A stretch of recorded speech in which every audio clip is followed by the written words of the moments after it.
Salut les amis, j'espère que vous allez bien. On se retrouve pour une toute nouvelle vidéo sur l'univers de Dragon Ball. Je vous l'ai déjà dit, mais je sais, je me répète, j'ai récemment lu intégralement pour la première fois les mangas Dragon Ball et Dragon Ball Super, et je dois vous avouer que mes deux arcs préférés dans la seconde partie sont l'arc Cell et l'arc Saiyan, surtout la partie avec Raditz. L'arc en lui-même a énormément de symbolique, puisque pour la première fois depuis le premier chapitre, on entre dans l'histoire personnelle de Goku. On lui découvre un frère et plus tard le nom de son père. Chose qui était totalement inédite puisque dans toute la première partie de l'œuvre, rien n'est fait pour nous donner le moindre indice sur le background du héros, à part que son grand-père ne l'était pas biologiquement et qu'il avait trouvé alors qu'il était bébé. Même si l'arc va très vite et qu'on arrive au combat fratricide le vrai rapidement, Raditz, par son rôle de grand frère, nous laisse un goût amer après sa mort, nous demandant pourquoi n'a-t-il pas eu la même chance que Vegeta pour rejoindre la Z-Team. Et d'ailleurs, dans le film Dragon Ball Super Broly, au tout début, dans le flashback de la planète Vegeta, on peut apercevoir le tout jeune Raditz qui semble totalement détaché par le destin funeste de sa famille. Le personnage de Raditz permet aussi un énorme ascenseur émotionnel puisqu'il représente un ennemi redoutable pour la Z-Team lors de son apparition. Encore plus tard lorsqu'il engendre la mort de Goku avec la sienne.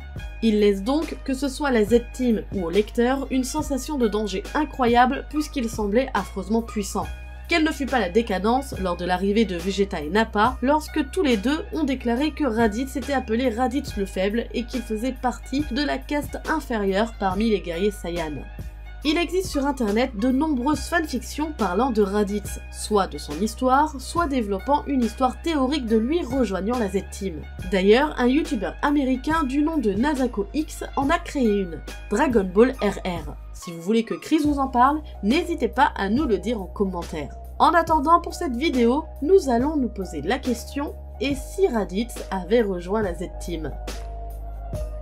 La première partie de l'arc Saiyan reste relativement la même que dans l'histoire originale. Raditz aura les mêmes objectifs et ira jusqu'à l'affrontement avec son frère. Pourtant, au moment où Raditz sera bloqué par Goku pour permettre à Piccolo de leur porter son attaque mortelle, Raditz suppliera Goku de le lâcher, lui promettant monts et merveilles et lui promettant surtout de ne pas lui mentir. Dans un élan pacifique, Goku entendra ces mots et lui donnera, pour une énième fois, sa confiance. Goku lâchera sa prise et Raditz tombera au sol, réalisant qu'il venait d'échapper à la mort. Seulement, le temps n'était pas à la rêverie, Raditz avait encore son scouter intact, ce qui voulait dire que les autres recevaient encore tout ce qu'il se passait autour de lui. Ils étaient donc au courant de ce qu'il venait de faire. Raditz avait conscience que ses coéquipiers n'accepteraient pas sa traîtrise et qu'il viendrait en personne lui ôter la vie. Lui qui était appelé Raditz le Faible savait très bien que ses jours étaient comptés. Il ôta le scouter et le brisa grâce à la force de sa main. Il expliqua la situation à Goku et Piccolo qui n'en revenaient pas de ce qu'ils entendaient. Dans un an, Vegeta, le prince des Saiyans et Nappa, son lieutenant, viendront sur Terre pour récolter les Dragon Ball, prendre la planète en otage et lui ôter la vie car il était un traître. Goku décida d'avertir tous ses camarades pour qu'ils se tiennent prêts pour le prochain combat à venir. Raditz n'était pas serein, et d'ailleurs, les autres membres de la Z-Team ne l'étaient pas plus vis-à-vis de lui, craignant qu'il le trahisse dès l'arrivée de ses camarades. Raditz expliqua que les Saiyans n'étaient pas du genre à monter des stratégies sophistiquées.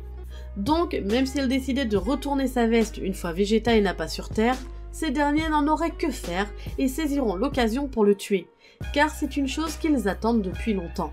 Il n'a jamais eu bonne réputation parmi l'armée de Freezer. Vu comme le plus faible des Saiyans survivants de la planète Vegeta, il devait sa survie au simple fait que les Saiyans étaient peu nombreux. Donc forcément, Vegeta et Nappa sont trop sur l'occasion pour le tuer, se débarrassant enfin du boulet qu'il était. Toute la Team Z décidera de se rassembler chez Tortue Géniale. Bulma est allée chercher Chi-Chi et tous se réunirent afin de parler de la situation actuelle. Alors que Lunch préparait le thé pour tout le monde, aidé par Chi-Chi, Bulma posa de nombreuses questions au frère aîné de Goku. Elle lui posa des questions sur la planète d'origine, sur son espèce, sur ses parents, de la raison de l'abandon de Goku et de nombreuses autres questions. Raditz lui décrivit la planète Vegeta. C'était une planète colonisée qui se développait sous une fausse monarchie puisque le roi Vegeta n'était finalement qu'un pion pour Freezer. Il ne savait pas si c'était un mensonge ou la vérité, mais alors qu'il n'était qu'un enfant et qu'il était en mission avec le prince Vegeta, Nappa et deux autres Saiyans, la planète a été frappée par une météorite et a été totalement anéantie. Il savait par ses parents qu'il comptait envoyer son petit frère, fraîchement sorti de sa capsule d'évolution, sur une planète éloignée, mais il n'en connaissait pas la raison. Il s'est souvent interrogé sur la coïncidence des différents événements, que c'était drôlement bizarre que ses parents envoient son petit frère sur une autre planète juste avant que leur planète explose. Comme les Saiyans étaient répandus pour être des êtres sanguinaires, Raditz ne s'autorisait pas à se poser trop de questions. Il suivait le mouvement pour ne pas s'écarter plus des rangs, sachant qu'il était déjà le plus faible. Il s'adressa à Goku pour lui dire que leurs parents étaient très fiers de sa naissance, que leur père, Bardock, avait beaucoup d'attentes sur lui, beaucoup plus que sur son aîné. Après moult discussions est venu le sujet de la puissance des ennemis à venir. Raditz révéla que Vegeta et Nappa possédaient une puissance sans commune mesure. Goku déclara qu'il leur suffira de s'entraîner de toute leur force pour les battre. Raditz lui répondit que ça ne suffirait pas car les Saiyans sont entraînés depuis leur plus jeune âge sur des planètes aux gravités largement supérieures à la Terre. Bulma déclara qu'elle pouvait construire une pièce à la gravité modulable, mais Raditz révéla sa peur que ce ne soit pas suffisant. Goku déclara que pour le moment ce serait suffisant, qu'ils s'entraîneront avec une gravité supérieure à la Terre et qu'en même temps ils réfléchiront à ce qu'ils allaient faire. 1 an, c'est à la fois long et court. Il fallut à Bulma environ 2 semaines pour créer la pièce. Dans l'urgence de la situation, la pièce ne pouvait augmenter que jusqu'à 10 fois le taux de gravité, mais pour le moment ce serait suffisant. Toute la Team Z s'entraînèrent dans la salle, chacun avançant à son rythme. Au bout d'1 mois, Goku et Raditz eurent l'impression d'avoir fait le tour des capacités de la pièce, mais ils n'avaient pour autant pas le sentiment que ce serait suffisant. Piccolo, qui s'occupait de l'entraînement de Gohan, suggéra d'aller en parler au Tout-Puissant.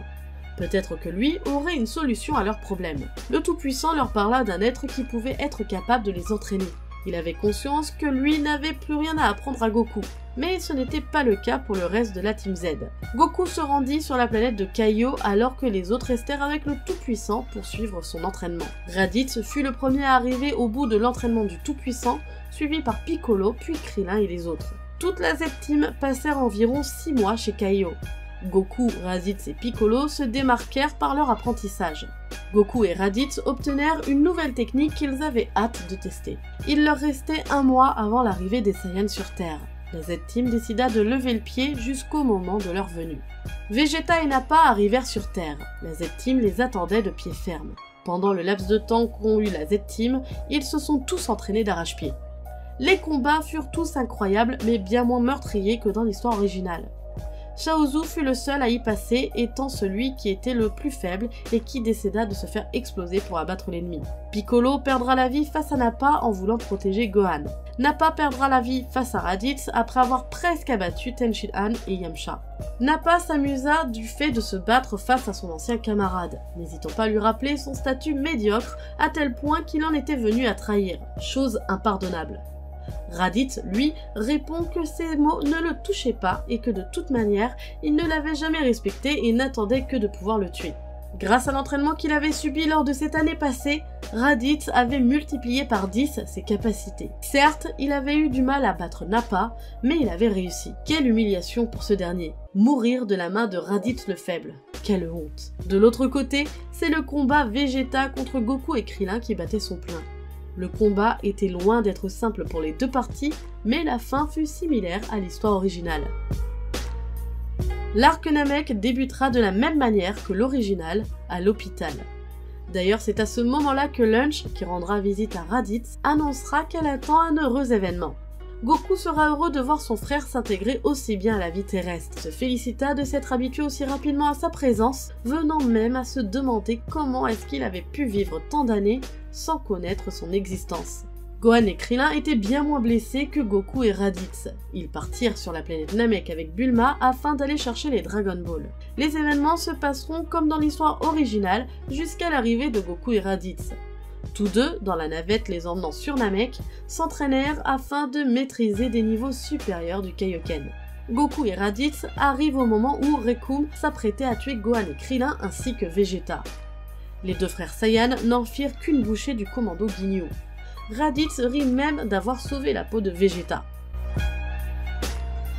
Goku, étant blessé au cours de son échange de corps avec Ginyu, devra se régénérer dans une capsule. Pendant ce temps, Vegeta et Raditz, mettant leur rancune de côté, devront s'occuper de Freezer. Vegeta et Raditz furent rapidement mal en point. Vegeta presque mort et Raditz seulement blessé gravement. Alors que Goku sortit de sa capsule régénératrice, il tenta de battre Freezer avec les différents niveaux du Kaioken. Et tout comme Raditz, ce fut sans effet. Lorsqu'il tenta un Genkidama, Freezer s'amusa du fait de voir deux frères se battre ensemble contre lui.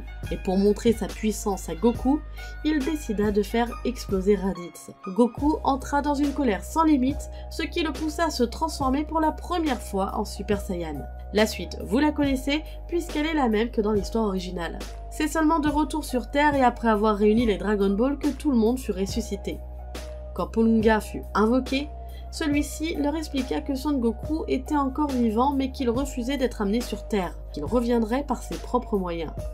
Raditz, quant à lui, fut ressuscité à temps pour voir naître sa petite fille. Et c'est ici que se termine ce récit.